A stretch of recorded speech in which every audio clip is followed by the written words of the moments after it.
Welcome, everybody. And is everyone been let in? Yes, they have, yes. Great. If you occasionally succumb to reading the news or in some way or another getting news, you're liable to be somewhere between depressed and resigned. It's a terrible place to be, somewhere between depressed and resigned. I don't feel that. Why? Well, the reason why began in Coventry. It's now spread. We have, Coventry was the first Marmot city. We have now more than 50 Marmot places in England, Wales, and Scotland. We've got a national initiative with Scotland, doing a national strategy for Scotland and 3 Scottish Marmot places. The Cabinet Secretary for Health in Wales announced his intention for Wales to be the first Marmot nation. It's exciting. It really is exciting. I spent 2 days in Edinburgh and Glasgow last week of what's happening. At the end of the week, I was in New York for a council on inequality, AIDS, and pandemics that I'm co-chairing. If you look at what's happening with AIDS, again, it's possible to be totally depressed with the cancelling of USAID funding. The situation for HIV/AIDS in the world is catastrophic. Very close to ending the pandemic of AIDS, and then to strip billions of dollars away from funding, catastrophic. But we have this council dealing with inequality. I gave evidence recently to a parliamentary committee on housing, and I went already to talk about housing and its impact on health. And the chair, her opening question was, how's the Labour government doing? I was a bit taken aback by the question. That wasn't the one I'd come to answer. But I said, it's unfashionable to say anything good about the current government. But I had a graph from the Financial Times, the FT, looking at the distributional effects of the spending review that happened at the end of the spring. And what it showed was the poorer the household, the greater the benefit from the spending review. It looked exactly the opposite of what had been happening during the previous government, where the poorer the household, the greater the disbenefit, both from the changes to the tax and benefit system and the regressive reduction in funding in local government. So I said, it is unfashionable to say anything good, but that is a change. It is a change for the better. And then for me, the establishment of these HDRCs, and again, Coventry was in the lead here, was actually saying, look, we've been doing these good things in Coventry since 2013. It's been a Marmot city. Are we doing any good? And the HDRC provides a platform. And the last time that I was in Coventry in person, I think it was for the equivalent seminar last year, the level of optimism, enthusiasm in the room was palpable. So I know Coventry's doing a good thing because all these enthusiastic people are all gathered around the mission of improving health equity. And the fact that the HDRC is providing a platform where people can do relevant research is a very welcome development, because we should always, as a famous Italian said, have pessimism of the intellect while having optimism of the spirit.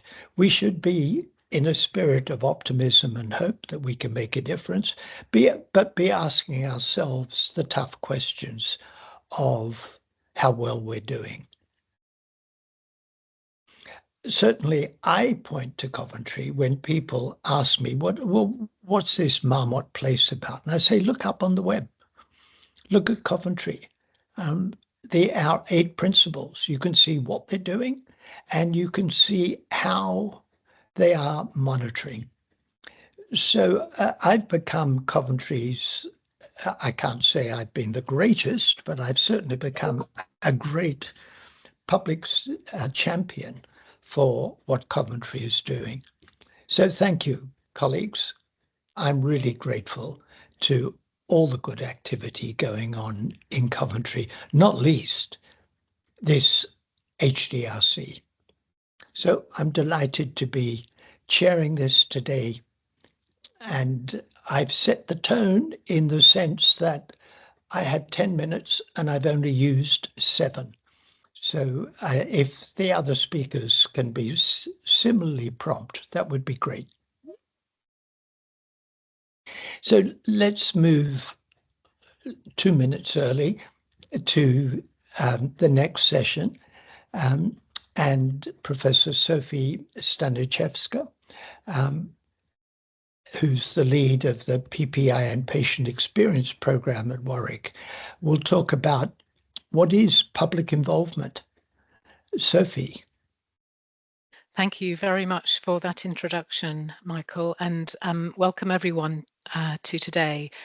I'm going to provide an overview in hopefully an enthusiastic fashion about the work we're doing around public involvement within the HDRC, and just provide a bit of I guess, a rationale for how we are moving forward with co-production and some of the elements within it. And like Michael, I remain very enthusiastic about the achievements of the HDRC, and I truly believe it does offer us a new way of thinking about how we involve the public in our research. Next slide, please. So I thought it was just helpful to remind ourselves, I guess, about how academic research is or can be defined. And part of the reason for this, I think, is that it's in the HDRC context, we've seen a whole range of different sorts of definitions of research. So from an academic perspective, we often talk about the sort of systematic investigation, and we're trying to establish facts or principles. Not always generalizable knowledge, but often it is. So we are trying to be really systematic, methodological about using a structured process of studying a problem, and we're trying to generate new knowledge and really try and solve problems and improve all sorts of aspects of our lives across, well, certainly within the HDRC. Now, I always think that academic research is a bit of an interesting area, and if you're an anthropologist, it's probably fascinating because it is governed by a certain culture, certain rules and norms, not always visible to the outside world. And I think with the intention of HDRCs and bringing in academic culture within a local authority context, that's a fascinating process of making clear some of the things that are taken for granted. And it can feel a bit ivory towers, and that's really not where we want to be with HDRCs. We want to be more of a marketplace model of research where it's everyday conversations. Next slide, please.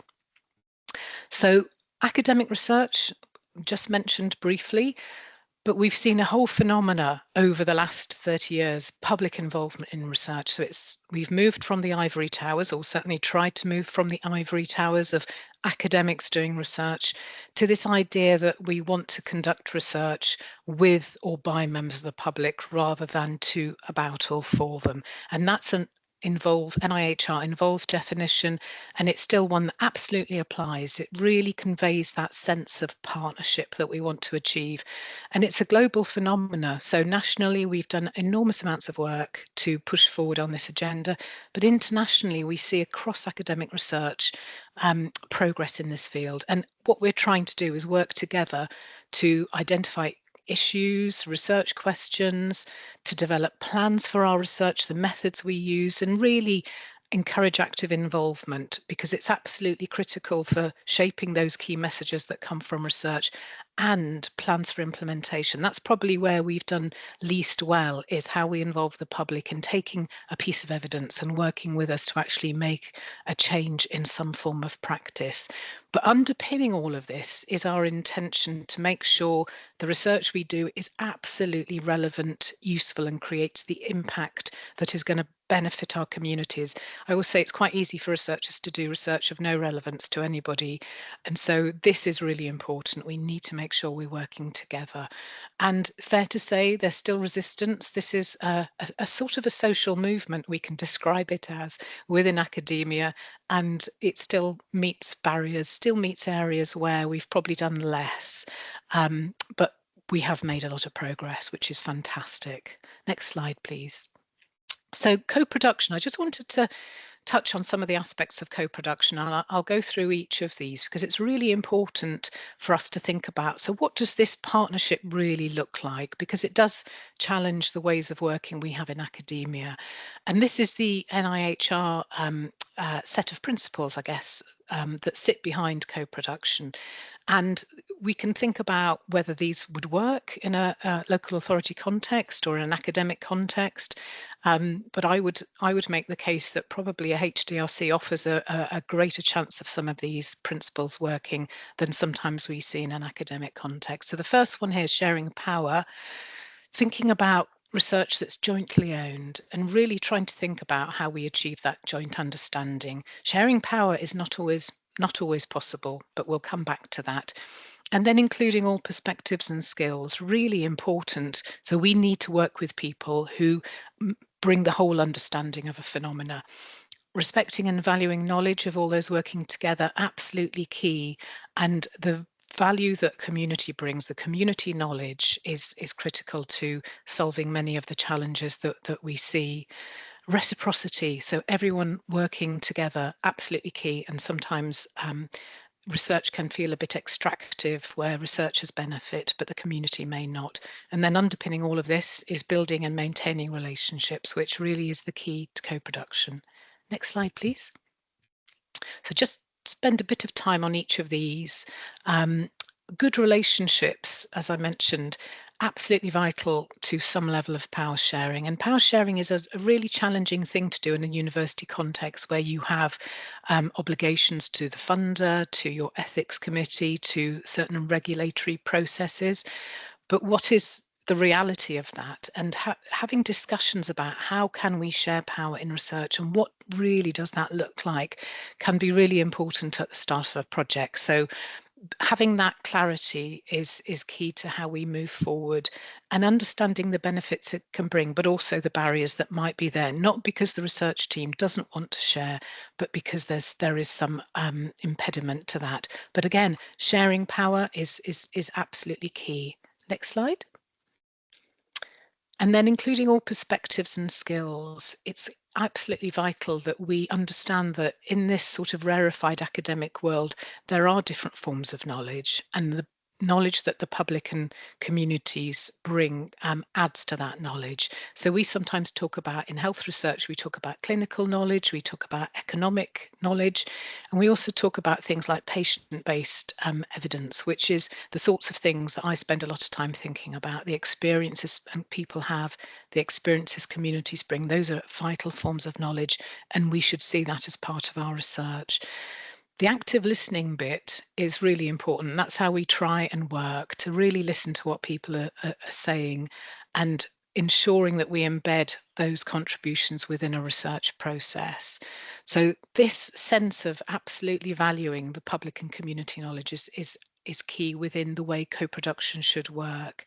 And it can be as we've said, the underpinnings of really strong relationships that develop over time. Next slide, please. Now, reciprocity is always, I think, a really important one, and it can be where we see a lot of enthusiasm. And there is this move, as I said, from the ivory towers of research to more of a marketplace model. And it's really vital for us to think about how this works together, because in academia, our research is often driven by publications, by grant income, by things like the Research Excellence Framework, which we use to evaluate the best research, I guess.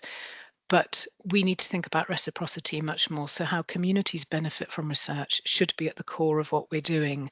And we probably don't talk about this enough. And I think HDRCs offer an excellent context for that idea of reciprocity.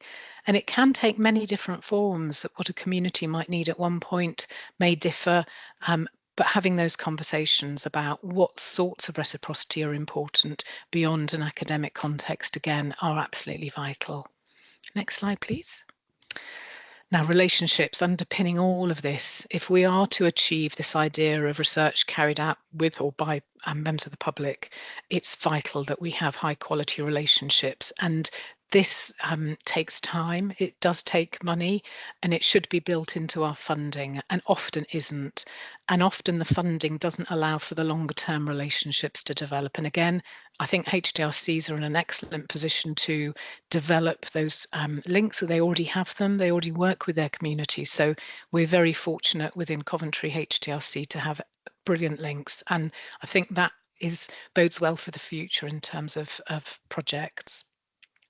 I think there's something here about good relationships building on clarity of values. Don't have to agree, you might have very different values, but when you enter a research process, understanding what values underpin the work, but also the public involvement, the community engagement can really be vital for success. Next slide, please. So just a couple more slides, and hopefully I'm not going over too much in terms of time. I think from my perspective, as the sort of pillar 3 lead for the involvement that we're doing, HDRCs offer us a really new vision of research, which I think is really exciting, can really benefit communities. And co-production as a concept and the elements of it I've laid out do sit well in a local authority context, and perhaps even better than in a purely academic context. And for our HDRC, we really want to enact those principles, work together for benefit. And we've seen how it can operate within our public voice group and within our voluntary sector reference group. And I know Jess will pick up those descriptions of those groups later. And the last slide, please. So just to touch on our systems of academia. So I've talked about co-production and the HDRC context. I think we have to remember that academic knowledge production systems do create certain forms of knowledge, and I think equity isn't always in the bones of the ways we work. The concepts and the methods, the language we use don't always include people. And I think that's a future area for us to really focus on, making the language accessible to people, working together to create knowledge is going to be absolutely vital for all of us, I think. And in a way, co-production and co-producing knowledge needs to sit within that idea of equitable methods and concepts. So I'm hoping that as we move forward, we'll be able to think much more about that, and ideally develop methods as the bones of research, if you like, that reflect our focus on equity. And I really do truly think HDRCs offer us a new potential of thinking about some of these elements and making sure the knowledge we produce is absolutely relevant to those communities and the people we want to work with. So I remain very enthusiastic about HDRC. It's been a fantastic experience, great colleagues, but the closeness to impact that we see is really important. We can make a real difference to people's lives. So I'll end there. Thank you. Thank you. What you left out when you were describing academic research is a systematic analytical approach, which is what you've just applied to community engagement. So thank you very much for that. I say to the audience, we've got a Q&A session later in the seminar at the end. But Sophie, can I just ask one question? I mentioned that I was co-chairing this council on inequality, AIDS and pandemics. One of my co-chairs is Joe Stiglitz, former chief economist of the World Bank. And when I spoke about engaging communities and making sure that what we do reflects the priorities of the communities, he said, yeah, when I was at the bank, he said, we put money into community groups and we had the impression that we weren't engaging communities. These were leaders who were snaffling this money. They weren't necessarily representative. They're the ones with sharp elbows or whatever that found their way to the top. How do you make sure that that isn't the problem? You're not just dealing with the people with the loudest voices. Yeah, it's a really, really good question. I think being aware of all those potential pitfalls and developing a strategy that really thinks about who are the people in the room, whose voices do we need to have within the work that we do is critical. And I think with the HDRC, we have that knowledge already with colleagues who've worked with the groups before, so they know who is out there, they know who might not be in the room, they know the sorts of things they might want to contribute. So I think knowing your community and engaging with them beyond those gatekeeper individuals is really, really key. It's very hard. The concept of representativeness is less relevant in a community engagement context because you're never going to get it in the same way as you do in a research context and in a research project. But so we try and aim for absolute diversity in voice. So we need everyone around the table, but it takes a while to know who those people are, where they are. And I think with the HDRCs, what they bring is they already know a lot of that. Whereas in a research context, academic context, that's what we often struggle with because we often start again and again with funding for projects where we reach out yet again. There's much less funding for continuity, but in a local authority context, that is already there. So really powerful. But I think we also have to keep asking ourselves, who's not in the room? Who else do we need to draw in? Yeah. Well, thank you. And perhaps that's the question that I'll pose in introducing our next contributor, Richard Grant. Richard, I suppose I could ask the question, are you one of the people with the loudest voices, or are you more representative of the community? You've been a secondary school teacher, an elected councillor, so you're obviously very much engaged in the community on all kinds of social issues. So I'm not asking you to defend yourself, but in a way I'm provoking you. Are you a professional community person, or are you providing insights about the real needs of the communities? Richard. Thank you. As Michael said, I'm Richard Grant. I'm a Coventrian. I was born in Coventry, schooled in Coventry, and I taught in Coventry. I was an elected councillor in Warwickshire, and I have worked with communities, and I've got a feeling and an understanding of communities, either those communities that were represented by the pupils that sat in front of me at school, which was a multicultural comprehensive school in Coventry, or the communities that I represented in the constituency I represented, which was socially and economically deprived. I have always, in those roles, I've always tried to use my voice to speak up for people. I understand that it is easy to speak up for yourself, but when you're working for a community, you need to get into the thinking and represent them, not just yourself. So I hope I can use the skills that I've got to bring to the fore the important issues for people within the communities. I was the co-applicant or PPI co-applicant for the HDRC. I've been involved in a number of research projects as a PPI person for a number of years, and I find that working with researchers together, we are working for patient benefit.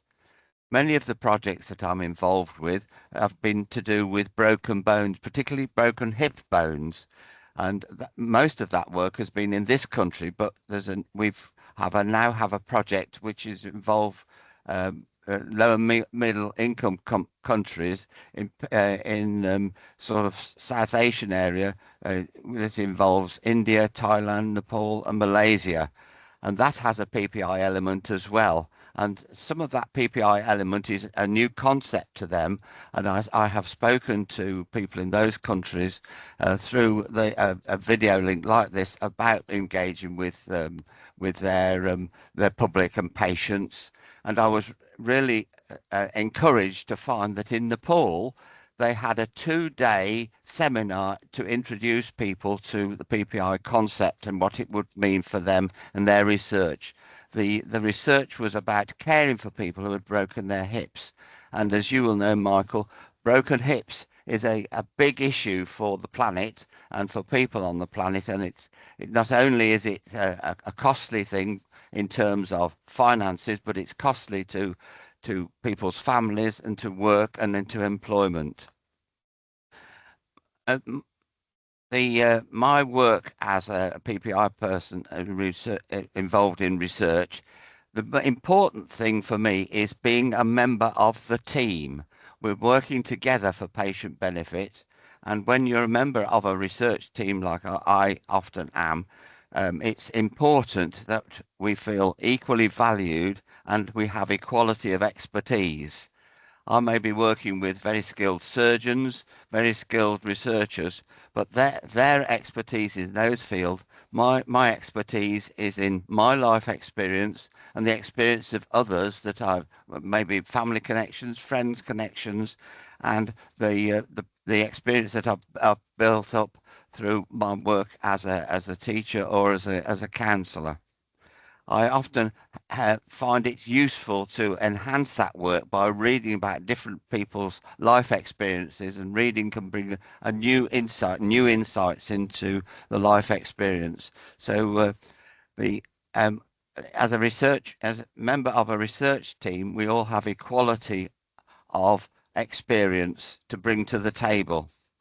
The particular things that I've been involved with, I've obviously learned about the research process and the application process, and I often are able to add to comments on the application, and particularly where it involves the patient and patient experience, and what would that mean for the patient involved in the research, and how would it work for them. Being involved with the plain English summary is an important part as well. But as the research progresses, I get involved with the meetings, sometimes on a monthly basis, looking at the results that are coming in from the research as it progresses and commenting on those and seeing how it goes for patients and contributing to the discussion and the analysis of the results at the end and co-authoring the report. I've become aware of the problems for patients in the involved in research. One of the things that is difficult for researchers is following up how people have got on. If they've had a broken hip and they've had it replaced or mended, we need to make sure that we follow them up for 3 months, 6 months, 12 months, and in some cases it's a number of years. And what that means for the researchers and for the patients is that I am able to make comments and make sure that patients are encouraged to take part in that process, because it's really important that we see the results after a period of time and how things have gone. In some cases, different types of treatment are being compared one with another. For the PPI people involved in the HDRC, there's a number of issues for them that because some of them are challenges and some are difficulties. The public voice group members will be thinking about what research opportunities there are concerning the health determinants of Coventry citizens. They will be concerned with generating a research question and then waiting for the opportunity to bid for funding to carry it out. And then the process of making an application for funding and then waiting for the outcome of the bid. One of the things we learn as PPI people is that the funding bodies don't say, oh, that's a good idea, and give the money straight away. Sometimes it's a long and lengthy process, sometimes taking a couple of years before you know the answer. And when you do know the answer, sometimes often it doesn't go your way. And in the big picture of things, very few research applications get the money that they were after, and so there's a lot of disappointment, and a lot of time and effort and funding gets used up that never actually sees the light of day.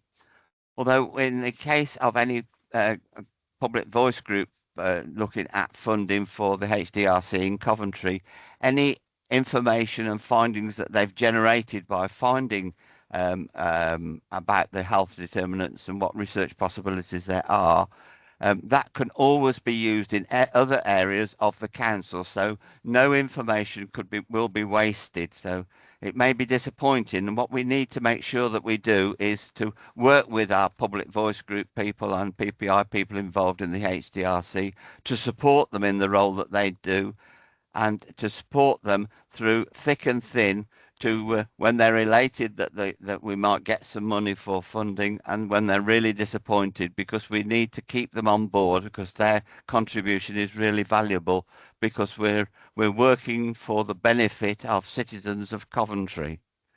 I think I need to make sure that I make my really important point about PPI involvement in research. I've said it's important that we work as a team and we value each other. As a PPI person, and I think a number of PPI people would agree with me, what we want to do is to make sure that research which is carried out is the best possible research for patient benefit, because we want to add value to research and to be valued for our contribution.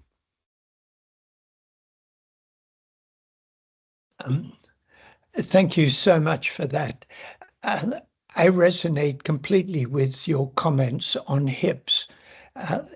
Hip surgery is quite astonishing in how it's progressed. What was something that was technically very difficult has now become more or less routine. And orthopedic surgery more generally, astonishing advances. How we get beyond the technical expertise of replacing joints, stitching bones together, to looking at patient functioning, the role of osteoarthritis of the hip or fractures that come from falls. In other words, putting hip surgery in the broader context of the patient's functioning in his or her community and their setting is absolutely vital. So your comments are very well taken, and I think hips are a very good example. But what you've said is, let's draw out from the perspectives and the insights that come from that concern to much more generally to research that's looking at that has to take into account the health and well-being of people in the fullest sense of that word. So thank you very much for that.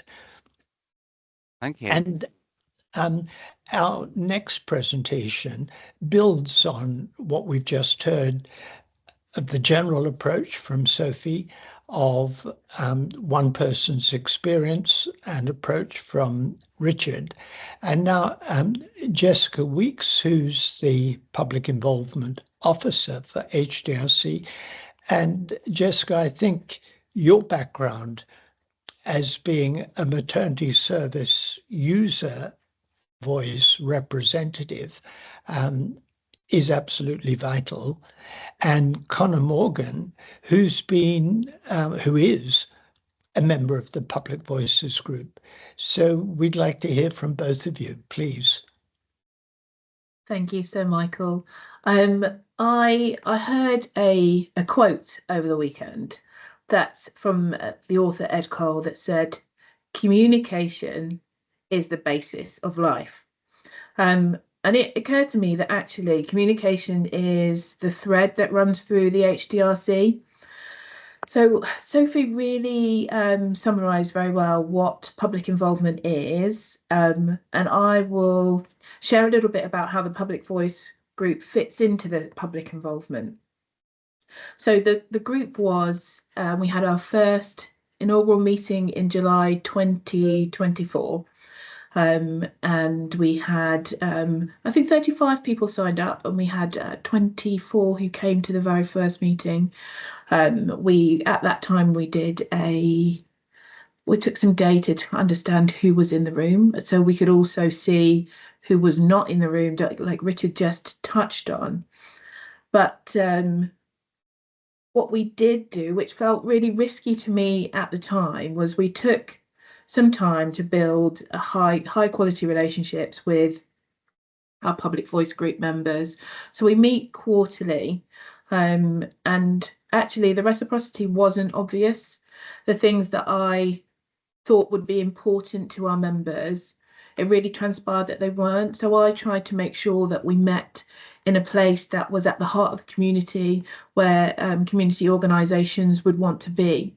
But actually, on reflection, maybe in our second or third meeting, our members were very vocal in the fact that this was a council-led project and they wanted to feel part of the council. So why weren't we meeting in council buildings? So since then, we've met in the council house, at the very heart of where our councillors sit, where all of our public meetings take place. And so that was a real learning point for me. So we really wanted to make sure that our opportunities were inclusive, and to make sure that we were able to challenge the norms of the academic processes that Sophie talked about. And our members are very forthright. They've been involved in a number of research projects, and our research fellows will share that they are not backward in coming forward, that the issues that are important to them, that they're really passionate about sharing. So that reciprocity that we talked about, also, it was, as well as being important to them that we met in a council building, it was making sure that their issues had a platform to talk about. But something that they asked me to organise for them was some active listening training.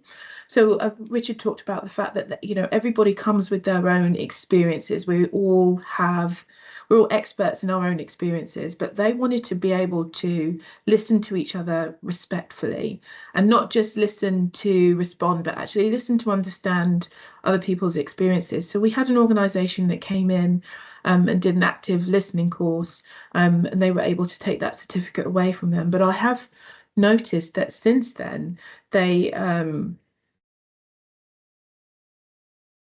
really take a lot of time to understand what the agenda items are. They like to be well prepared for their meetings. And something that we did from the offset was to confirm how we were going to communicate with them. So we have just had our second intern from the Warwick Institute of Engagement, and she undertook some, thank you, Harmony, undertook some reflections that we've had from the first year. So the areas that we will be looking at as we go forward into the next 12 months and into the next bid are some of those things around the timescales of public involvement and those research projects. And just like Richard talked about, that actually we can wait a really long time to hear from funders on whether you've been successful, and helping the Public Voice group to understand that actually, even though they might take their time and energy to be part of a focus group or to help us develop what a research project might look like and how it should be developed, it doesn't actually mean that it's going to go forward. And I think, as Sophie touched on, those kind of processes that are research norms, we have to be able to challenge those and to help our public voice groups and members understand what that looked like. So they also want to be more involved. So we have a voluntary sector reference group as well. So that's made up of 8 now of voluntary organisations within the city that we work with. But our public voice group want to understand how these organisations work, you know, what's their so what, who are they working with, what issues are important to them, and also what the nuances are, what the differences between the public voice group and the voluntary sector reference group. And that's reflected. We've got a co-production workshop on Wednesday, and that's really come around because the public voice group are interested in what else is happening in the city. We talked about accessibility, making sure that we are using plain English. I was part of looking at a project on how we could demonstrate some key information for the city. And some of our academic colleagues wanted to have one that was public facing and one was for the professionals and for academics. But I really pointed out that actually, why aren't we communicating in a way that is really simple for everybody to understand? And that's I think that boldness has come from working with our public voice group. And also with thinking about the identity and pride and confidence. So we offer training and support and learning for all of our public voice group. But really, as the time goes on, our public voice group members the agenda is being more directed by them, and I'm talking less, which is great that they're having ownership of the group and the agendas going forward. The other thing that I think the biggest thing for me as we go into the next 12 months is looking at who's not in the room. When we took the baseline data back in July 2024, we were very aware that there were no young people. We didn't really have anyone under mid-20s. And that older people are very scarcely represented within our core public voice group, the ones who consistently partake and come in to the meetings. And so because of that, we've looked at different ways that we can work with the younger people. We're working with 2 organisations within the city whose key clients are people under, some of them say 7 to 30, which makes me feel good because I'm not that as old as I think I am.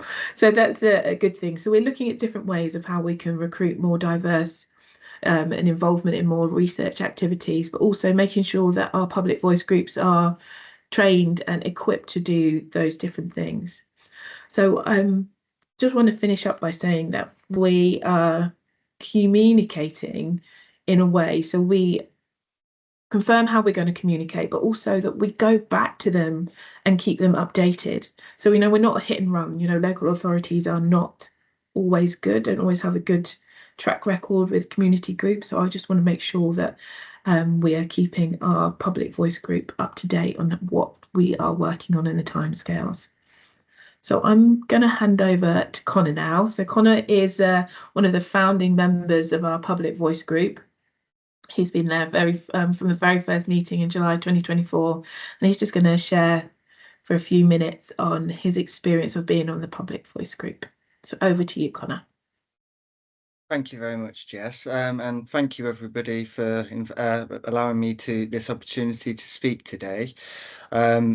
First of all, I just want to start off by saying when I first joined the public voice group, I did so as in the hope that, as I understood, that it was based around, you know, community research and giving the members of the public a voice to really feed back into providers and council members to see what areas we need to improve. And this is something that across the country we were lacking quite a lot. A lot of citizens and members of the public that I speak to in several of my volunteer roles would actually steer clear of a lot of council services, thinking that they were a waste of time.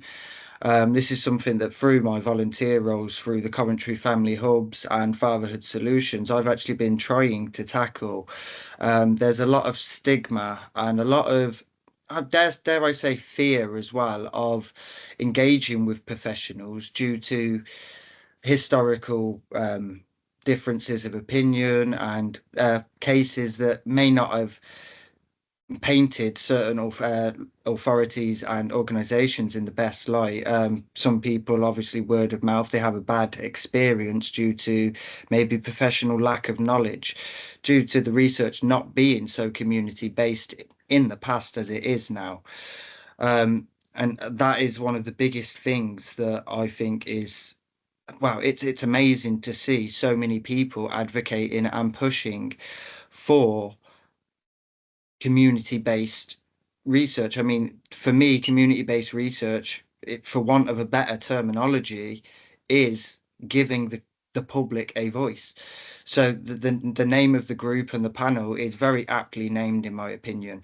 Since I joined the group, I have had a few opportunities. I've also joined the research ethics panel and have even been given an opportunity to be co-applicant on a research project, which I think has been a very eye-opening experience so far. And the research training, which I completed in Leamington Spa as well, gave me a lot of confidence when it comes to, engaging with members of the public and just really knowing that I'm not approaching them in a professional sense, but I can still do so with some professional etiquette, if that makes sense, so that I know I'm not offending anybody. I know that I'm approaching it in a diplomatic, empathetic way, and it really just helped to give me confidence in those skills. This has also benefited me in other ways as well, communicating with professionals, with other people in my life and in my family, talking about difficult things that I may not have understood before, listening to other people's opinions. These training and opportunities that we're given, that, as I say, it is to help promote the research process and engaging with members of the public, but it also has positive effects on other areas of my life that I have to really express my gratitude for. I'm also at the moment studying at Open University to become a social worker. My aim is to, and as anybody, Jess, and many others who have heard me speak in meetings and stuff before, my main focus is, and always probably will be, around improving situations for families and children, especially, as I think we can all agree the children are the future. So as I put in the chat, that this is part of the reason why I want to actually eventually, hopefully, progress to conduct some research myself around how to improve things around, for children. And especially one thing that I see that is sadly under addressed, even though there is quite a lot of research and awareness around it academically, it's not so much addressed legally and in our social care system, the effects of separation on parents and on children. You see, I accept that a lot of the time safeguarding is necessary, and if it is in the best interests of the children that separation take place from the family, be it temporary or on a permanent basis, this is in the best interests of the children, then it should be undertaken. But quite often, what happens in these cases is the parents are then left with minimal to no support. And we do see several committing suicide, taking their own lives, and quite severely deteriorating in other ways. Many turn to crime, to drug abuse, where they may not have done if they'd had support or if the separation had not taken place. Also, there seems to be, in my volunteer roles at the family hubs, I've spoken with a lot of families that have had interaction with local authorities and other organisations where they feel like they are maybe not being treated fairly, and there seems to be still a lot of fear and stigma around social care in particular. From my own experiences, I can understand some of this, but it does give me significant worries for where we are going in the future. If members of the public cannot trust in an organisation that is sole purpose is to protect our future, our children, from harm, and in to be able to support families that may be struggling, that may not maybe know the right things to do, to be able to put them in a better position to give the children the life that they need and maybe avoid separation if possible. And that is obviously always the end goal, even when separation is necessary, is reunification with the family where possible. This doesn't happen quick enough or often enough. And from a few studies that I have read through my university studies, there is an unquestionable effect that most children who go into foster care that do end up returning to the families then have to undergo a period of catch up, both academically, socially, and emotionally, which shows that this period of separation has impacted on their development and it has held them back in several ways. Now, this is impacting on children in later life, as we are seeing in teenagers and indeed in a lot of young adults these days who have grown up in care situations or had care for either temporarily or for significant periods of time throughout their childhood. These issues are in many ways, I believe, an injustice to our children when we are aware of the effects, but the adequate support is not being given. We know so much about mental health in this day and age that it seems it just seems to me and some of us who I have spoken to that this is a failure of everybody within in the system of healthcare and social care when children are where they are not where their needs are not being met adequately in foster care situations, because if they were, we wouldn't be seeing that they need to catch up. We wouldn't be seeing that they have psychological, emotional, and social effects from this separation, from these occurrences. And the process that a lot of these parents have to go through in order to regain care of their children and for the children to be returned can often take many more years than is necessary.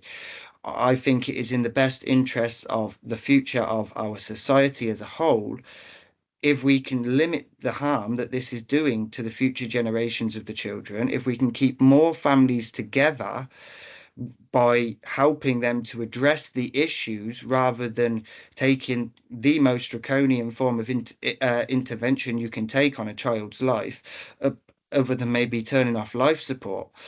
It is a very destructive way of doing things, and it has not updated and moved with the times. A lot of our health and social care systems have made amazing progress over the past couple of years, and I myself have been blown away with what I didn't know about the things that are going on behind the scenes since I've joined all these groups and these panels, and I've heard the things that people are pushing for. A lot of the people here on in this group and amazing people that I have met and spoken to through my involvement with the Public Voice Group. It really brings me a lot of pride in my city to see that. With great reluctance, I'm going to interrupt just because we've run out of time. Oh, I do apologise. What you're saying is of absolutely vital importance, and it's looking at this broader issue. What you're saying about taking children into care, vitally important, and what you said about your own journey of wanting to do social work. So if that's come from your involvement in the Public Voices Group. And Jessica, I really liked what you said about we're not hit and run. I was remembering on visits to Australia, I've had some engagement with health of Indigenous Australians, and one group said to me, their credo, if you've come to help us, you're wasting your time. If you've come because your liberation is bound up with mine, then let's work together. And it's a very different perspective. It's saying we don't want somebody coming in to help. We want, in their context, their liberation, bound up together. But I think what you're saying, Jess, and what Connor has said, is we want our opportunities for the good life to be bound up together. What we all do, it should be a shared endeavour. So thank you very much for that perspective. We're very much going to continue in the theme of the afternoon. I personally really want to hear about citizen social science. It seems to me it has the potential to bring together what we heard from Sophie at the beginning and from our community representatives after that. And I think you're conducting courses on citizen social science. So Sinead, and I'll probably pronounce it incorrectly, Blanade, are going to talk about that experience. So Sinead, can we start with you? Yes, thank you very much, and thank you for inviting me to talk about this year. Now we have run our first cohort of citizen social science. So if I can, okay, so participation is something I'm extremely passionate about, and I have worked at Coventry University for 20 years now. And I've been very fortunate to have learned all sorts of research methodologies and research skills. But what I really care about and want to see with this programme is that those skills are provided to local community members, so that local community members can start to identify their own lines of inquiry and conduct their own research on things that really matter to them and are important to them and their communities. And so in terms of the training programme that we run continuously for the HDRC, we sit really under elements of the 3 pillars: training and skills, public involvement and evaluation. And I'm just going to talk very quickly about what the Citizen Social Science programme involves, what our participants learn, but then more importantly, I'm going to hand over to Blanad, who has experienced the course and can tell you about her own research that she's conducted. So I'll just introduce the Citizen Social Science programme we run for the HDRC. We've celebrated our first cohort, and they have been able to have the opportunity to present their research back to local stakeholders, organisations and members of the city councils from the departments that are of relevance to the research that they conducted. And I think that is what has been really important, that not only have we supported local people to learn how to do research, to identify research that means something to them, but they have then had the opportunity to have their research heard, listened to, and the opportunity to engage with organisations and members of relevant departments in the council that can hear what they have to say about the research they've conducted. So the Citizen Social Science programme we actually designed in 2018 as part of a large European programme to support a new way of looking at the integration of migrants and refugees.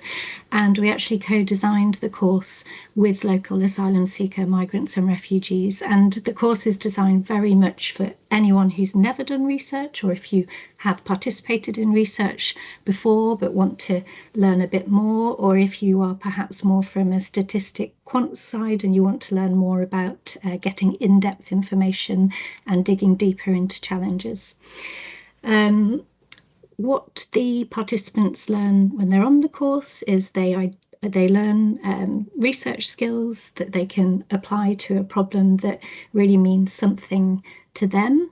But it has to be in the wider sphere of the wider social determinants of health. So all of those things outside of the clinical setting that have an impact on our health. So it might be your access or not to green spaces, how you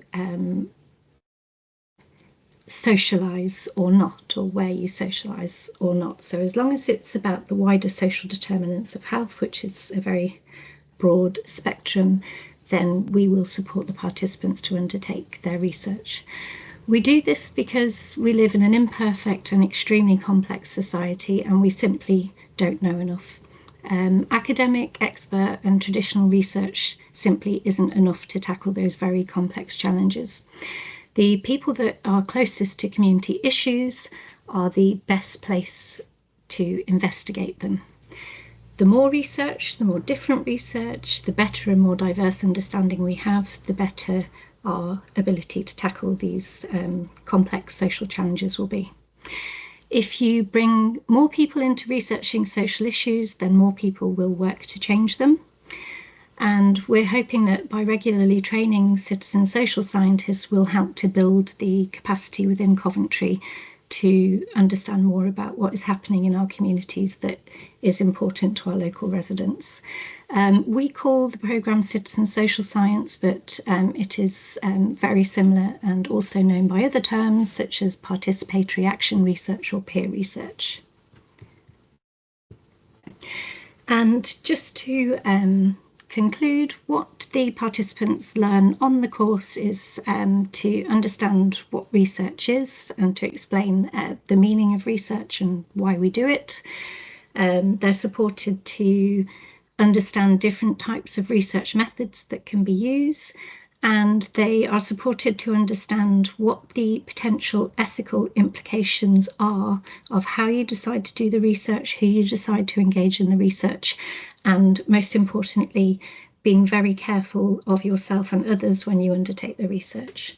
We then support them to design their own research project and carry out their research, and then we support the participants to be able to explain why they chose the methods that they did, to summarise any difficulties that they found, because we can learn from that as well, to review their own learning, what they got out of it, or if there was anything that they didn't really appreciate, and then most importantly, as our first cohort have done, to present their research results back to other local people, organisations and members of the HDRC team and Coventry City Council more widely. Finally, in terms of next steps, we'd like to continue to provide these valuable insights into the lived experiences of local people by continuing to train more citizen social scientists. We will co-author a report on each of our citizen social science projects. Together, this input represents a really valuable resource that could help develop more effective, equitable, trusted and inclusive social interventions that are culturally relevant, accessible and highly responsive to today's real world challenges. Our aspiration for this programme is that we grow this resource, and as a result we grow our ability to implement the research results and researchers into the co-design process for new policies and services for the future. And we also have other methodologies for achieving that, such as the policy co-design sprints. And thank you ever so much. And more importantly now, I'd like to hand over to Loneth, who can talk to you about her experience. Well, thank you. And you've given us the approach that's being taken. And Blaned, you're going to tell us about your experience. Is that right? Yes, that's right. Thank you. I'd just like to check if I can be heard. Well, I can hear you. That's fine. Thank you. Yes, my name is Blaned Aslanyan. I currently work at UHW up at Walsgrave Hospital in administration, but at the time of this course, we had recently moved to Coventry from Dundee. We've moved around a lot due to my partner's employment. We were in Dundee, we moved to Coventry, and when we arrived in Coventry in about July last year, I was 34 weeks pregnant. So we didn't have very much of a community at all. But I saw a notice for this course and decided to apply to get some more experience of qualitative research. And I have to say that when I rocked up to the Citizen Social Science course with an 8-week-old baby in October, Kelly and Sinead were nothing but welcoming and accommodating. So I'll be talking about my project of exploring the practice of baby wearing amongst new parents in the Coventry City area. So baby wearing is the practice of carrying an infant in a sling or carrier. In the West, it was common until the Victorian era, but was and has been practiced in many cultures worldwide, historically and currently. In the West, interest grew from the 1960s, and Western versions of more traditional carriers were designed. The current term baby wearing comes from Mary Sears, who coined it in the 1980s. Next slide, please. So currently, in the West, in this country, there are many different options to carry an infant or a small child using fabric. This can be confusing for parents. There are trained baby wearing educators who provide training and advice. They're not currently usually linked into services. And as a result of that, parents increasingly use social media for guidance. This can have mixed results. Next slide, please. So for my project, I decided to explore the experiences of baby wearing amongst parents with infants under 1 year in the Coventry city area. Did not a full systematic literature review, but looking at some of the existing literature that was available, I found that there was a relative scarcity of research. There are some studies, and those that do tend to focus on very specific groups such as preterm or sick infants, or on specific parental groups such as adolescent mothers. In non-Western studies, cultural beliefs about baby wearing tend to emphasize parental responsiveness and closeness. With Western literature, it tends to focus more on practicalities and bonding. So the aims of my projects were to explore beliefs and practices around baby wearing and parents' experiences of baby wearing in the Coventry city area, and to look and see if there were any parallels with infant feeding and sleeping practices. We wanted to see if what works for breastfeeding support, what works for sleeping support, also could work with baby wearing. Next slide, please. So the method chosen was a focus group. There were 5 participants in the end, with infants from a few weeks old to 10 months old, and it took place in a community setting in a group that already existed, and that was very important, and I'll talk more about that later. The limitations of this study was that it was just one focus group. I had hoped to do a survey and reach different groups in Coventry at the same time, but due to the limitations of the course and time, that unfortunately wasn't possible. Limitations of this focus group were the location. It was in one geographic area, and the parents surveyed tended to come from that geographic area. There was also a lack of gender. We only had mothers, and a lack of ethnic diversity as well. But if more studies like this were done, we would be able to go to different groups around Coventry, each with their own character, and we'd be able to include more voices that way. The next slide, please. So the focus group took place last November. I facilitated it. Sinead very kindly took notes. We weren't able to record due to the ethics considerations, but Sinead did take some excellent notes. And in summary, the discussion found that there were benefits and challenges associated with baby wearing in Coventry at this time. Some benefits were increased proximity to a baby or infant, increased partner involvement because partners can do it too, increased mobility on public transport or moving around the city centre, and an ability to multitask.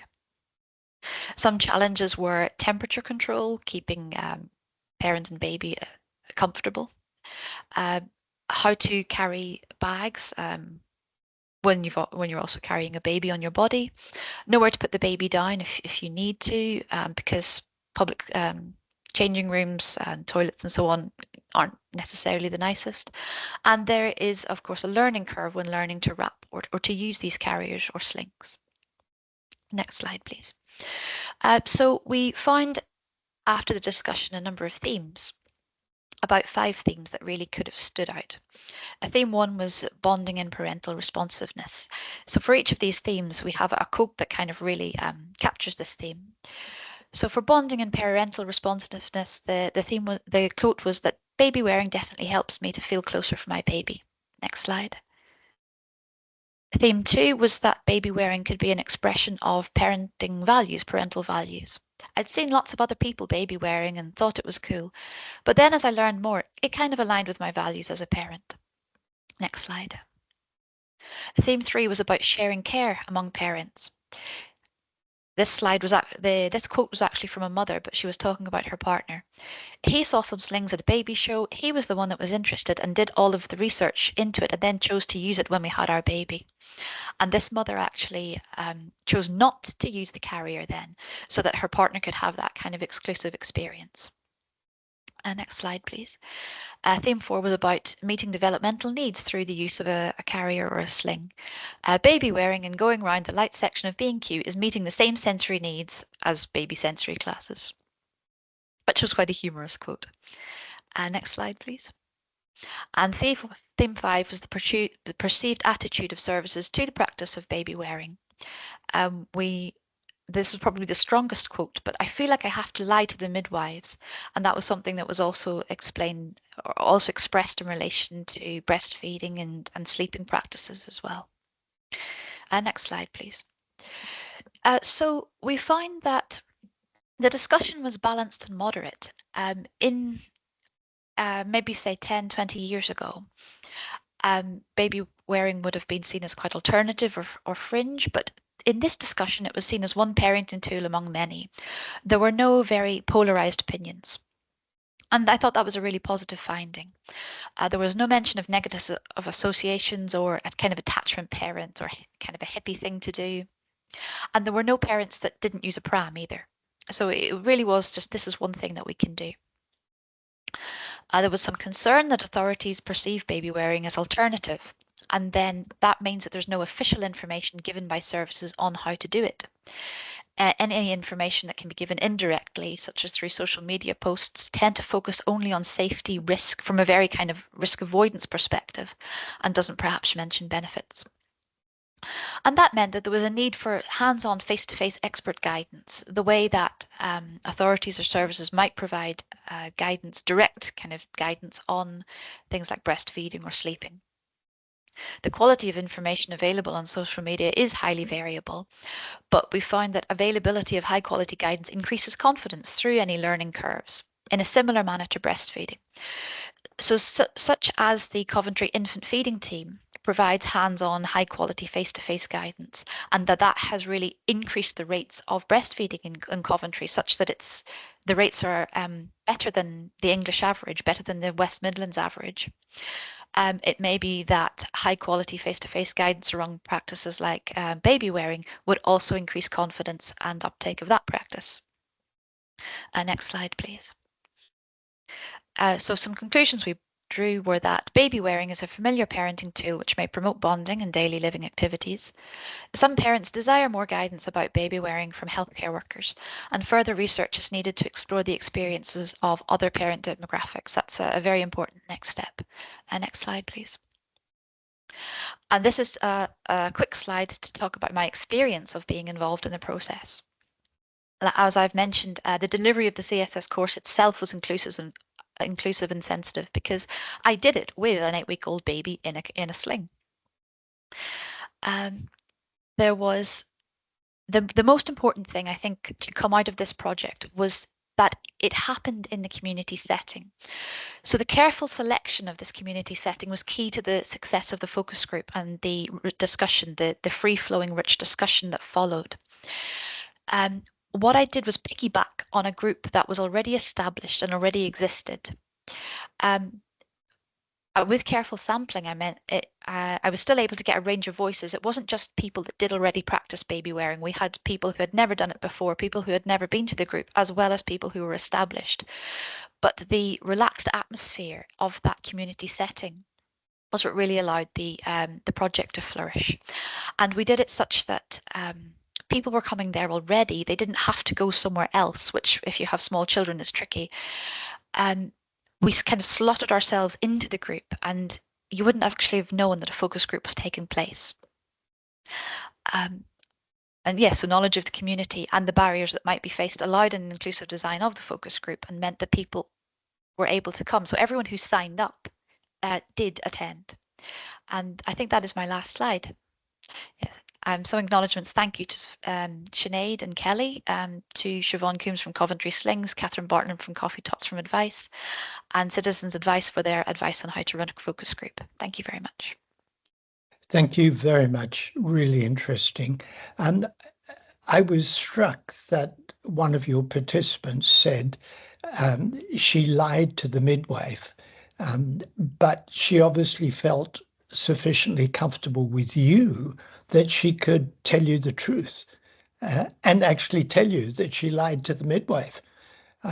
Was that because you had a baby attached to your body that she felt so comfortable with you? Could you have elicited the same confidence without it? I think having prior knowledge of some of the participants helped. That particular participant is a very confident person, but I think the setting was really key. It was such the atmosphere of that group, which runs every week, has been really built up by that leader, by Siobhan Coombs, who runs this Coventry Slings group. And I think if it wasn't there, if I'd organize something separate that happened, say in a family hub or in an office somewhere, we wouldn't have had that same freedom of expression. Well, really interesting.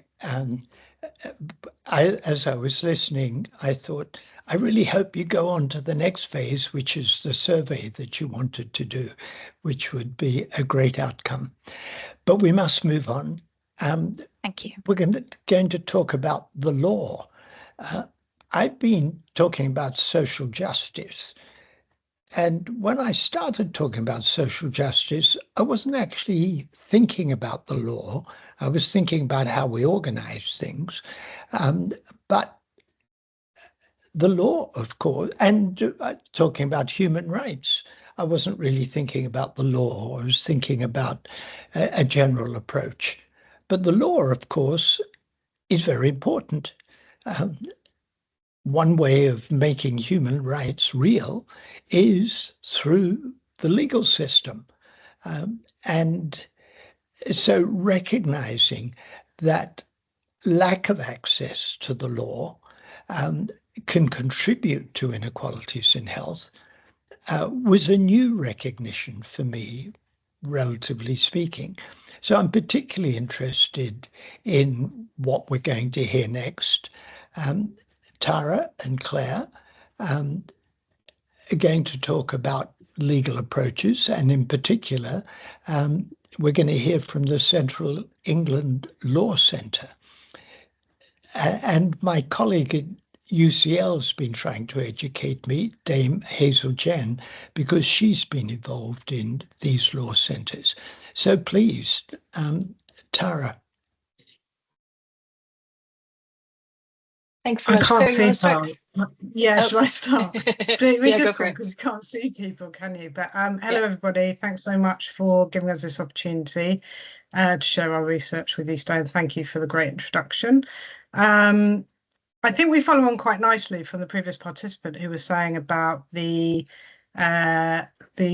location of doing the focus groups and about it being in a space that people felt really safe, because that's quite a lot about what our research was trying to tap into as well. So we think this is a really important bit of qualitative research because it helps us understand how effective action using the law can be made on the social determinants of health, and it fills a gap in existing large-scale quantitative research on legal need. So it provides a perspective on the needs of people most likely to be impacted by poor social determinants, and they're missing from the current research available.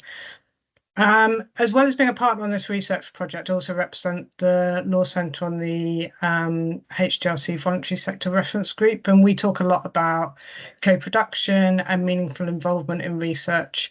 And so I was quite keen to share this example as well, because I think it has been a real success in that point. So to that end, we're going to talk to you a bit about how the project came about, how the VCSE were involved, what co-production meant in this research. Then we'll talk to you a bit about the findings, about the role of legal advice and information in addressing social determinants of health, and more importantly, the ecosystem of support that the research is telling us is needed to have the biggest impact in a locality.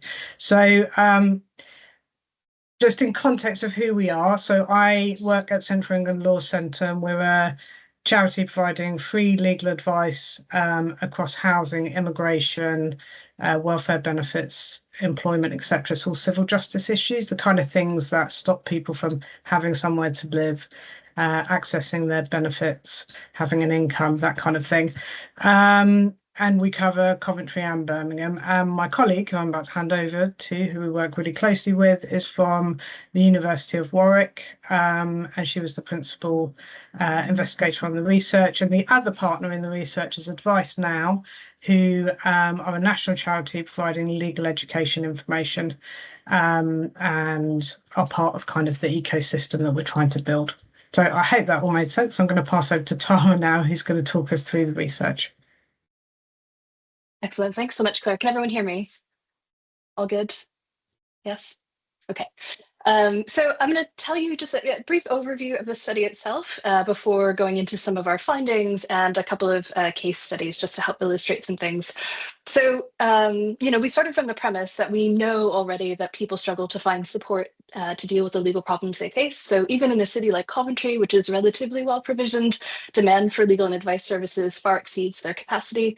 So in our report, we note, for instance, that in 22-23, the Law Centre could only provide casework for about 1,100 out of 6,000 inquiries they received, and they provided an additional one-off advice to about 1,700 people, but many of them could have used more support, and Claire, I'm sure, can elaborate on those figures and what's happened since then. In addition, large-scale kind of quantitative legal need studies have consistently shown us that legal need is vast. And so in this context, we wanted to take a sort of qualitative approach in order to understand more about how people from marginalized groups experience problems and how they do or don't access support, as well as the experiences of frontline organizations who are working to meet needs in the community. So these organizations, the ones we worked with are listed there, are often referred to in the kind of legal literature as trusted intermediaries.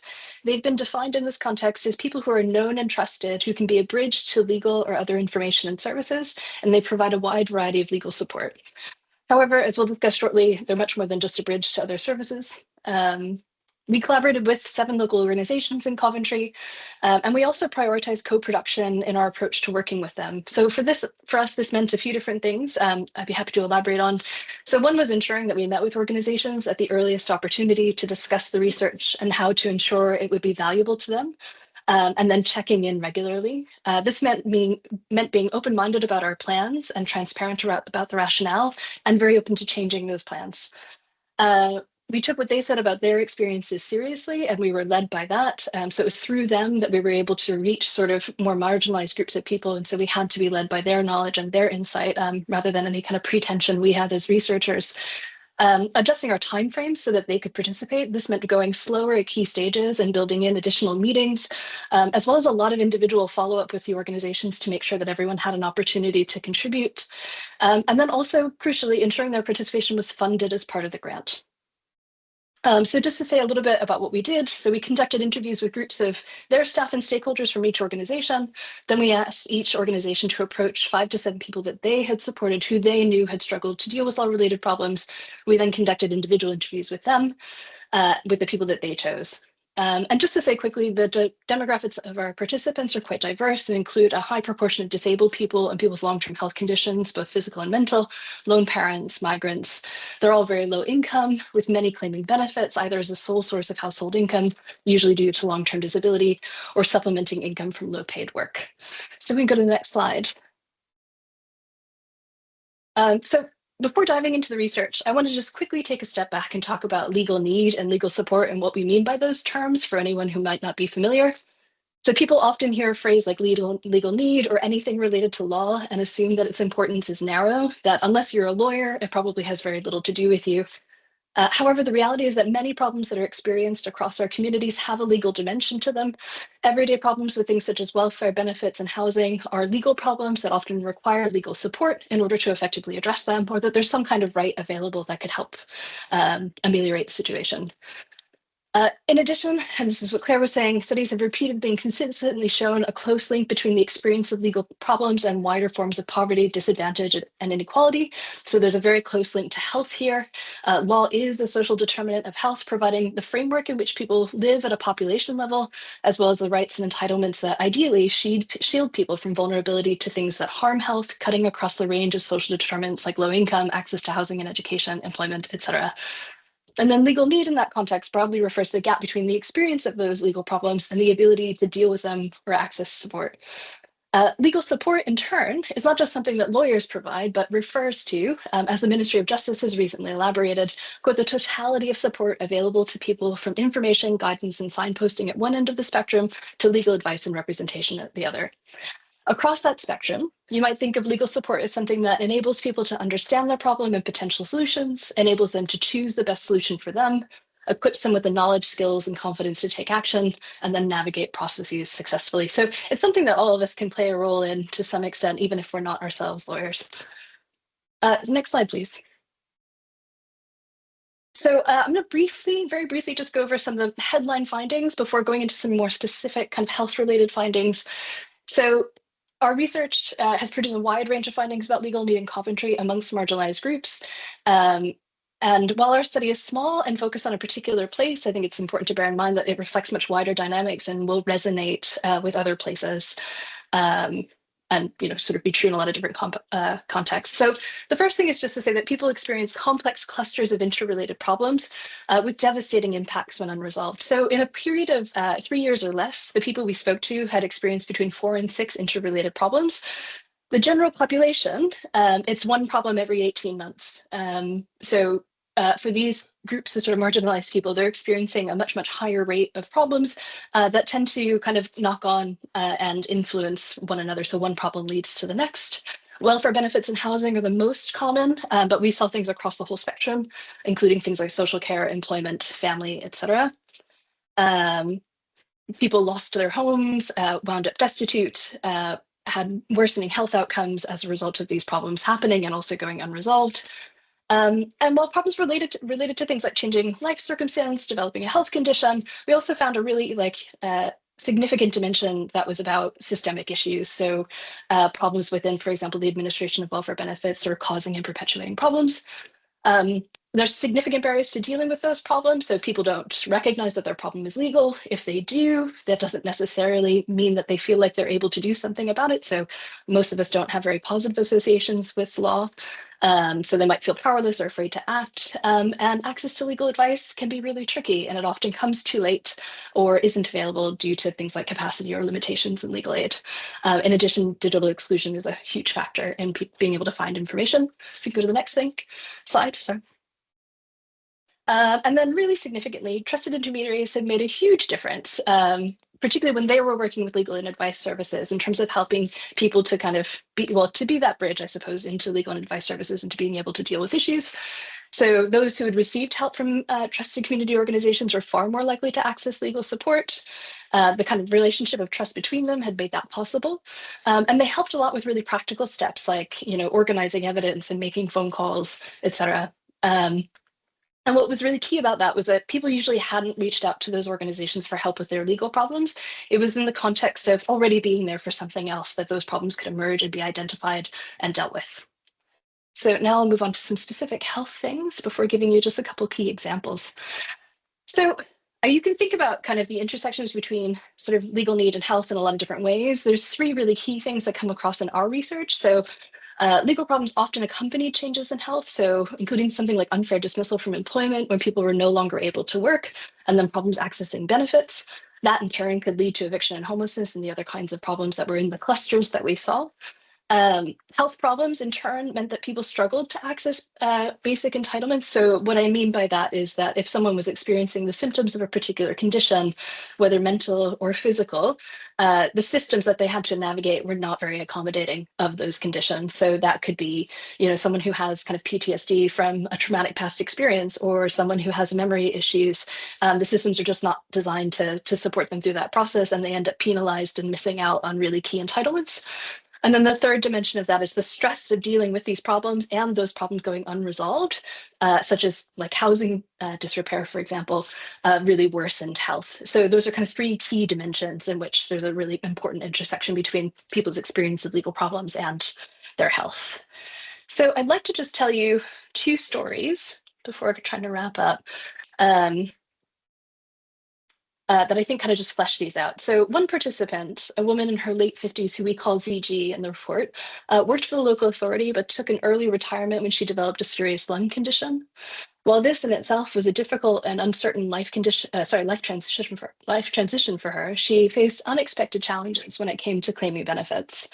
She claimed universal credit right away. However, she only received the basic allowance for a single person without any health-related entitlements. And for anyone who's unfamiliar, those entitlements could mean both additional money and not needing to look for work.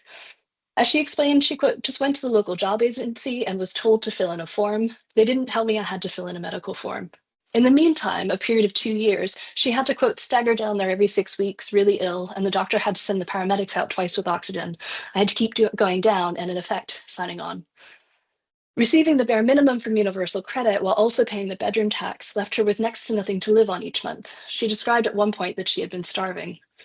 Well, it did come to a point when I was actually starving, literally. I got no food, and that's a regular thing most weeks. That was continuous. I've got diabetes, and I hadn't had any food for 3 days. I thought, God, something's going to give here, you know? She had also, and this is a common experience, fallen into rent arrears while waiting 5 weeks for the payments for universal credit to start, and had eventually received eviction notices from her social housing provider when she was unable to pay the arrears. She was able to negotiate to pay those arrears in installments, but she was still making payments when we spoke to her 2 years later. Throughout this time, she'd also been dealing with serious and protracted disrepair problems resulting from a flood in the first floor of her property 3 years prior. This had left her home, quote, virtually unlivable now and worsened her health condition due to severe damp and mold.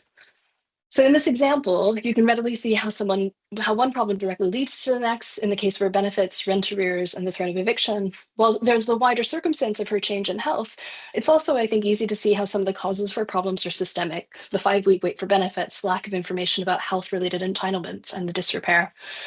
She also found it very challenging to find help. When it came to her benefits, for a long time, she explained that, quote, she didn't know anything was wrong, and so never sought any assistance, believing that this was all she was entitled to receive. It was only due to receiving regular check-in calls from a local organization that she did eventually get some help. They told her she could be getting more money, which led to her getting a work capability assessment, and they encouraged her to apply for personal independence payment, and they helped to sort out her council tax, where she'd also gone into some debt. The encounter was really valuable to her. As she explained, quote, she was asking me things. I just kind of knew this woman would be able to help me. She was listening to what I was saying. She got help around her. They were taking it serious. They knew their stuff as well. That was the thing. And this, again, wasn't a legal organization. It was just another local charity. It took a few calls before she opened up to them about her situation, but she explained that she was ashamed to tell them everything that was happening to her. Quote, I don't think we touched on the house very much because, you know, it was such a catastrophe with the benefit and everything going on. I thought, I don't want to start telling them about the house as well. They think there's something wrong with me, you know, because it's that bad. She had approached the law center for help with disrepair. They were unable to help her, likely due to limited capacity and the high thresholds for legal aid in relation to disrepair. She explained they don't cover housing repair issues because they don't have the funding and they're too busy. She didn't try to get any further help because she thought if they can't do it, who can? When we spoke to her, even though she'd managed to deal with some of the problems, she was feeling very negative about her situation and prospects for improving things. She felt worn down and changed by the experience. And so she said, so I've gone pretty miserable and bitter now, I guess, you know, as to the person that I was 2 years ago in comparison to the person that I was when I was working, and I'm a different person altogether. So this case illustrates a number of important points that appeared across the stories we heard. So as I mentioned before, the kind of succession and coincidence of problems, benefits, debt, housing, all intersecting with one another. The detriment to her health and well-being is also apparent, again, not just to her physical health, which is clearly quite serious, but even to the impact on her mental health and sense of self. You can see some of the barriers at play when she tried to access help. She didn't know she was entitled to more money, so she didn't know to query or challenge the problem with her benefits. She felt ashamed to ask for help. An intermediary played a really important role in addressing some of her problems, but they could only go so far and weren't able to identify or help with all of the issues. While she did try to go to the law center, her experience highlights that it can be difficult to access the support for a wide variety of structural reasons and the wider lack of support for problems such as housing disrepair. It took a long time to sort out her benefits problems, 2 years from her initial claim until she had a work capability assessment. And this begs the question of how she could have been helped sooner to deal with some of these issues. Do I have time for another? Am I running out? How am I doing? I think you Nearly might not, there. Tara. You're nearly there. Okay, Yeah. great. So while stories such as that might sound, I'm going to skip past that one, but for another time perhaps. For the organizations participating in the study, so we can go to the next slide. Yeah, that's great. Conclusions. As well as legal and advice services in the city, these kinds of stories are sadly normal. The people that we spoke to for the study were the ones who were in a position to talk about their experiences and not necessarily the worst cases. Trusted intermediaries took on a wide variety of roles, and what we heard from participants and what they told us really helped to exemplify what's meant by legal support and demonstrate that there's already an ecosystem in which many of us are providing this kind of support. So the study shows how valuable the support is and gives us a sense of the kind of collaborations that can really work for people, helping to reach them at the earliest opportunity, that is when people are engaging with sources of help in their community. So what we really found, though, is that the reality is that people are often in crisis and experiencing multiple unresolved legal problems as they navigate sources of help and support in their community. And our kind of message moving forward from this is that we need to think about supporting appropriate responses at the earliest opportunity. So how do we tackle systemic issues and prevent legal need from arising in the first place? How do we address the reality that legal services are vital, but there's not enough of them to go around? And how can we support intermediaries' responses to be less ad hoc while also recognizing the limits of what they can do? And I'll hand over to Claire. Hi, so I was just going to, can we slip to the next slide, please? I was just going to finish up and say we're now obviously trying to think about how we implement the findings of the research. So we started off with a dissemination event in June with some of the partners who were part of the research and local government, community groups and from health and advice services, and posed those questions to them and started to come up with some kind of tangible ideas about how we could take things forward. If you skip to the next slide, please. And these are the kind of things that they talked about. So it talked about it really about being an ecosystem. So how do we build an urgency across the front line of when legal rights are at play? How do we reframe rights so that people understand, as Sir Michael was saying, it's not something that you immediately think about when you think about health determinants, but we need to somehow get that kind of language out there and then explain it. How can we work with these people who are trusted in our communities to help people get help at the earliest opportunity? What support do they need? And how can we come up with technical and innovative solutions? So we're now talking to national partners in health, justice and regulation about what we can take from Coventry to other localities. And definitely some findings are unique to Coventry. There's lots of similarities in the experiences of people in other parts of the country. We are working locally on implementation of the findings with Tara at Warwick Law in the community. So we'll be undertaking a community needs assessment of legal information training needs. And we've been supporting the partners in the research to apply for funding to develop their rights-based approaches in their work. And this research has directly supported those funding applications. I think that's all we wanted to say. Thank you very much. Sorry, we're slightly over. Thank you very much. We're now in a Q&A session. So let me encourage you to think about what you want to ask while you're thinking about it. Just to comment on what we've just heard, I mentioned I had a couple of days in New York, and I'm really struck at the difference between what you're doing, which is the reality of people's lives, and what lawyers do on the whole in the US. I can't keep up when you read the news and it's, well, there was an initiative that there was some legal process to ban it. Then there's another legal process to ban the ban. And then there's another legal process to stay the ban of the ban. And you think, how is this helping anybody? I can't even keep up about, do two negatives make a positive of where we're up to. Whereas what you're talking about is entirely different. It's talking about how people who are disadvantaged might get access to what would improve their lives. And in a way, my question is, given that we've got these Marmot communities all around the country, how could we spread further what you're doing into other communities?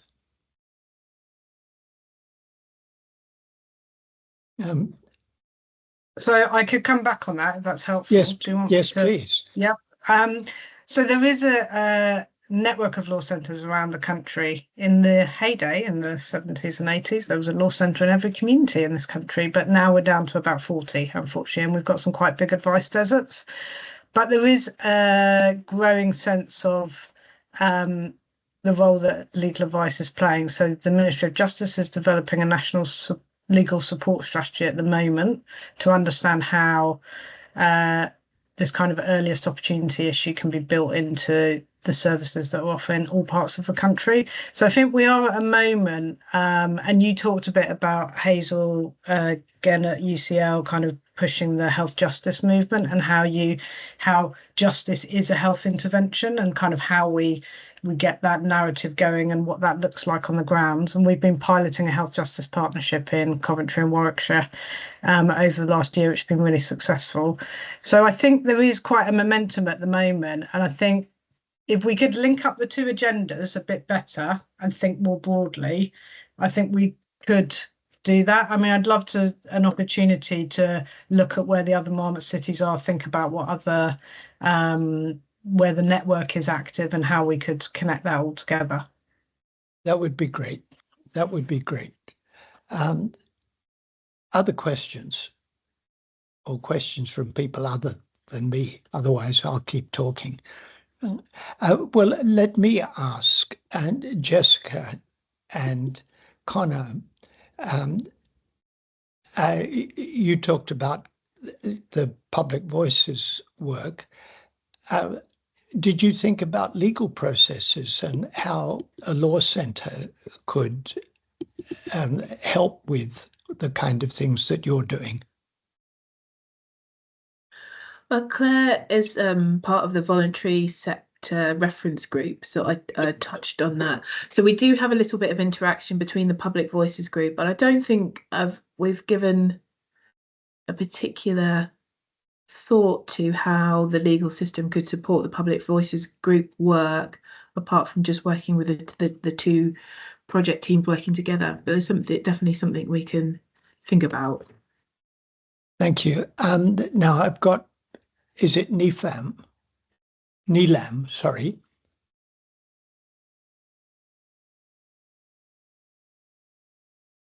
Yeah. Neelam, can you unmute yourself and ask your question?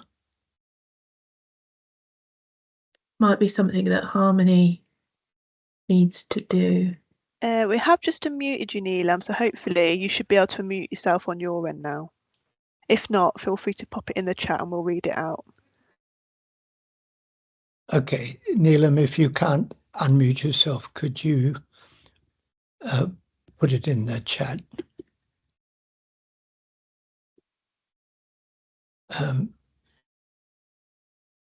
Well, again, let me ask if we haven't got something else happening. In Liverpool, which launched as a Marmot city, the Citizens Advice Bureau, what happens in Liverpool is that GPs refer patients to the Citizens Advice Bureau. Do your legal centres, your law centres, do you work with the Citizens Advice Bureau, and is that an opportunity? Yeah, so the Health Justice Partnership we've been piloting locally. I don't know if there's anyone from Citizens Advice on here, so if they are, they can unmute themselves and say something. So we're working with Coventry Citizens Advice Bureau on debt advice for the PCM partnerships we have in Coventry, and North Warwickshire, Bedworth and Nuneaton for the partnerships we have in that part of the country. And it works really well because we're all playing to our strengths. So they can do all of the general advice and the first-tier advice that's needed for people to do the accessing things. And then when things don't go right and things need challenging, we can step in as a law centre. So it's great. It means that we're kind of using the strengths of the different services and also the different the power of different parts of the legal system. So it does work really well, and I think it's a good model for doing that. So in Coventry, actually, I've misquoted. We're working with Coventry Independent Advice Service, which is an independent advice service delivering kind of benefits and welfare and debt advice. Thank you. So we've got Neelam's question, and she said, how do community organisations like the one she's involved with, get involved in research like this in the future? They'd like to be in from the beginning, not just find out about it later on. Who'd like to come in on that? Sophie or Jessica? I think a really good way would probably be for Neelam to come and join the Public Voices group, but also Coventry and Warwick University have impact teams who we are able to link funders and researchers up with community organisations. So I know Neelam's put her email address in the chat, so I will follow that up and see how we can get you involved, Neelam. Thank you. Sophie, would you like to comment? Only to say that sounds great plan, Jess. I think we'd very much welcome approaches from community organisations, and thanks for reaching out, Neelam. I mean, Sophie, your perspective from the beginning is very important because, I mean, when I started chairing the Commission on Social Determinants of Health, the WHO Commission, and I said, I'm caricaturing only slightly, I said, I know what evidence is. It's this stuff that we measure and count and do regression equations and control for confounders. That's what evidence is. And various activist groups said, mate, you're a bit limited. What we know is also evidence. And indeed, had we only considered the evidence of the sort that I was used to, we would have had a very short report. But it was precisely because we took this broader approach to evidence that we could, we felt, touch on broader aspects of people's lives. It's not that I've turned my back on data, numbers, analyses. We do it all the time. All our reports are full of it. But for example, we did a report recently on structural racism. And when we were doing it, I said, look, we know a great deal about the gender pay gap. I used it as an example. It's been well researched. In fact, one of the leading economists won the Nobel Prize for Economics for her research on the gender pay gap. We know it's not because women are unqualified. We know it's not because they're incapable. It's all been looked at. We know that there's discrimination, and when women take time off for childbirth, they don't catch up. Which is a form of discrimination. I said, we don't have the same evidence base about racism and discrimination. And one of our colleagues said, if a woman feels in a maternity clinic that she has been treated badly because of her race, that's also evidence. So it's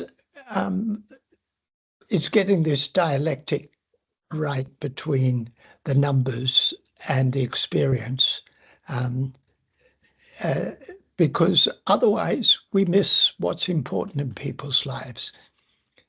And I think you've all reflected that in different ways during the afternoon. Can I, if people aren't breaking the door down with questions, can I ask our speakers if you'd like to make any final comments? I'll start. Sophie? Thank you. I think it's been a fascinating couple of hours and touched on so many issues of importance in how we move forward with the HDRCs. And just to respond, absolutely, I completely agree with the comments you made about evidence, and I'm hoping the HDRCs will take us into a new world of thinking about evidence as a concept, one that we create together and one that values people's perspectives at its heart. Thank you. Richard? I just wanted to emphasise the way in which PPI can bring expert evidence to the research table, and which is of equal value. It's different, but equal value to the expert work of, say, a surgeon or a researcher. So it's that team effort to get good quality research with worthwhile, reliable results for patient benefit. I think that's really important. Thank you. And Jessica and Connor?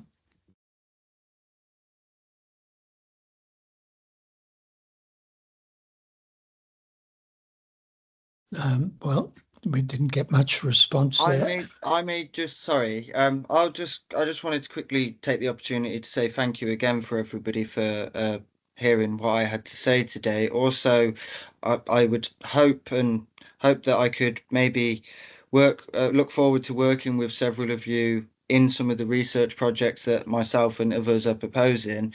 As I say, my goal is all focused around the future of the children, as they are the future of society. So all of those who commented in response to what I said earlier, I want to thank you as well for your comments. It's such an amazing thing to see so many people coming together to discuss all of these issues, and right across the board, not just on my focuses, but right across the board. I just want to say, as a member of the public, I just want to say thank you to every one of you for all the work you're doing, and keep it up.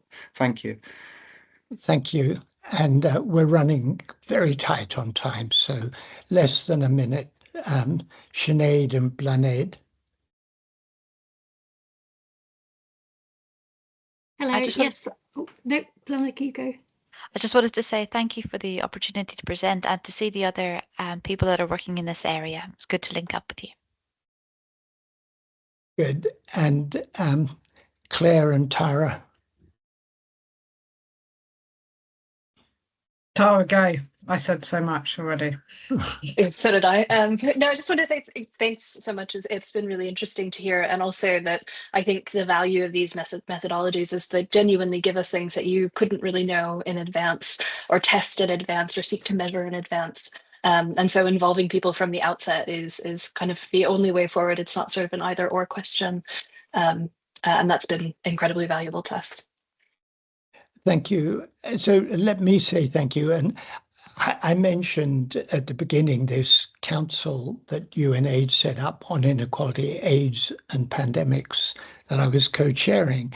My two co-chairs were Joseph Stiglitz, Nobel Prize winning economist, who really, what he does is data and evidence and analyses.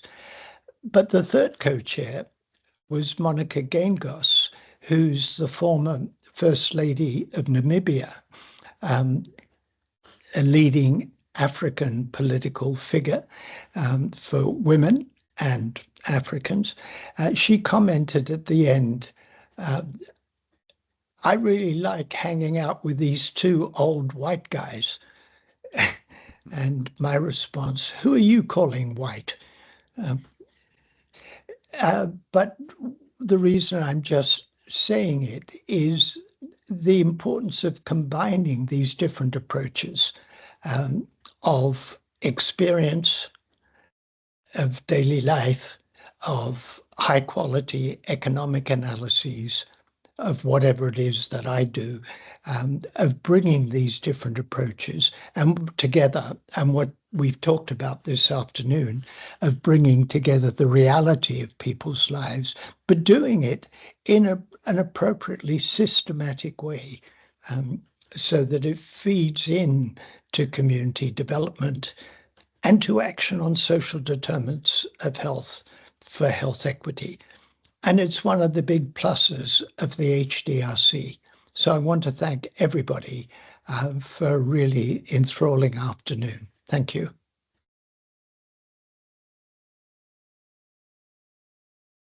And bye-bye.